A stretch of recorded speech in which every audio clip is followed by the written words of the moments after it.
मुख्यमंत्री हेमंत सोरेन ने झारखंड नगरपालिका सेवा के 47 सहायक अभियंता और 46 निम्नवर्गीय लिपिक के पद पर चयनित अभ्यर्थियों को नियुक्ति पत्र वितरित किया। प्रोजेक्ट भवन स्थित सभागार में आयोजित समारोह को संबोधित करते हुए मुख्यमंत्री ने कहा कि वर्षों से झारखंड को पिछड़ा राज्य बनने को मजबूर किया गया है। गठन के बाद से राज्य को वर्षों तक दिशा नहीं दी गई थी, लेकिन देश में अलग पहचान बनाने को लेकर हमारी सरकार राज्य को आगे लाने का काम कर रही है। आज वित्त प्रबंधन के मामले में हम गुजरात से भी आगे बढ़ गए हैं। मुख्यमंत्री ने कहा कि झारखंड अत्यंत पिछड़ा राज्य है। यहाँ सामाजिक सुरक्षा का अधिकार मिले बिना स्वस्थ और विकसित समाज की परिकल्पना बेमानी है। राज्य के गरीब, बुजुर्ग, विधवा व दिव्यांग का शोषण रोकने के लिए राज्य सरकार ने सर्वजन पेंशन योजना लागू की। मुख्यमंत्री ने कहा कि कोरोना काल के बाद सूखे की मार झेलते हुए राज्य सरकार दुरूह परिस्थितियों का सामना करते हुए जनहित का कार्य करती रही है। राज्य में नियुक्ति नियमावली नहीं होने की वजह से पूर्व में बहाली नहीं होती थी। किसी तरह बहाली होने पर वह कोर्ट कचहरी के चक्कर में फंस जाती थी। राज्य बनने के बाद पहली बार हमारी सरकार ने जेपीएससी की नियमावली बनाई। इसका स्पष्ट उद्देश्य झारखंडी युवाओं को नियुक्ति और रोजगार देना था। ग्रामीण क्षेत्रों में भ्रमण करते हैं, आम जनों से मिलते हैं और आज की जो गरीबी है उसका आलम यह है कि आज एक वृद्ध व्यक्ति 1000 रुपये का पेंशन के लिए और एक विधवा महिला अपने 1000 रुपये पेंशन के लिए और विकलांग अपने 1000 पेंशन के लिए कार्ड बनाने के लिए ना जाने कितने दलालों के चक्कर में फंसा और ना जाने कितने दलालों को उसने 1500 करते करते कितने करोड़ों रुपए फूंक डाले होंगे सभी लोगों ने मिलकर, लेकिन उनको पेंशन का कार्ड नहीं बना। लेकिन ब्लॉक कर्मचारी और दलालों के चक्कर काटते काटते उनकी उम्र खत्म। 60 साल की उम्र से वो इस जुगत में लगा रहा कि मेरा कार्ड बन जाएगा, लेकिन उसकी उम्र 80 के पार हो गई, लेकिन उसका कार्ड नहीं बना। और इतने समय में कितनी बार उसको लोगों ने ठगा होगा, इसका आप अंदाजा नहीं लगा सकते। इसीलिए हम लोगों ने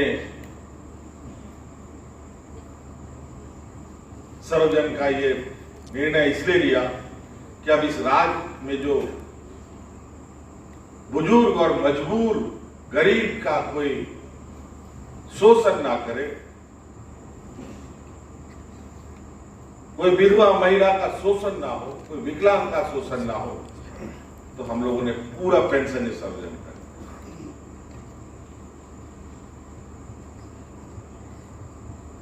सुरक्षा अगर समाज के अंदर में नहीं है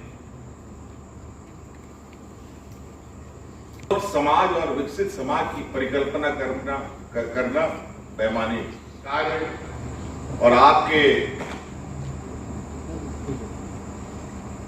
कार्य के लिए सरकार निश्चित रूप से आपको सम्मानित करने का काम करेगी।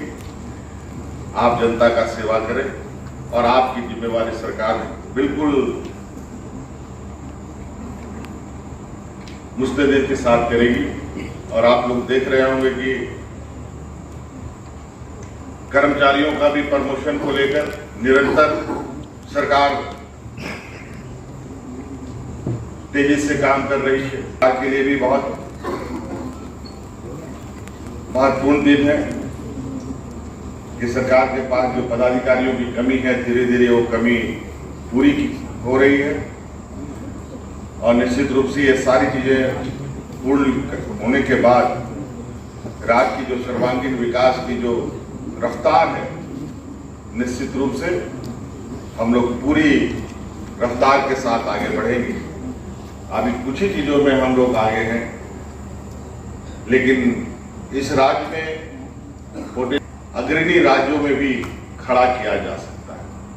उम्मीद के साथ आप सब लोगों को मेरी ओर से पुनः बहुत बहुत शुभकामनाएं। यहाँ के आदिवासी, दलित, पिछड़ा, अल्पसंख्यक के बच्चे हायर एजुकेशन के लिए 100% सरकार के स्कॉलरशिप पर विदेशों में पढ़ाई करने जा रहे हैं। कभी यहाँ के आदिवासी दलित पिछड़ों के बच्चों ने या उनके माँ बाप ने सोचा था कि हम अपने मेरिट से विदेशों में जाके पढ़ेंगे?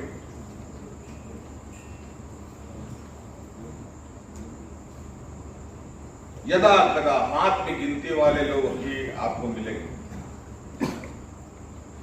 लेकिन विगत हम लोगों के कार्यकाल के दौरान अब तक 50 बच्चों को हम लोगों ने विदेशों में पढ़ने के लिए भेजा और आज कई लोगों को वही नौकरियां मिल गई, कई लोग वापस आकर के देश और राज्य की सेवा में।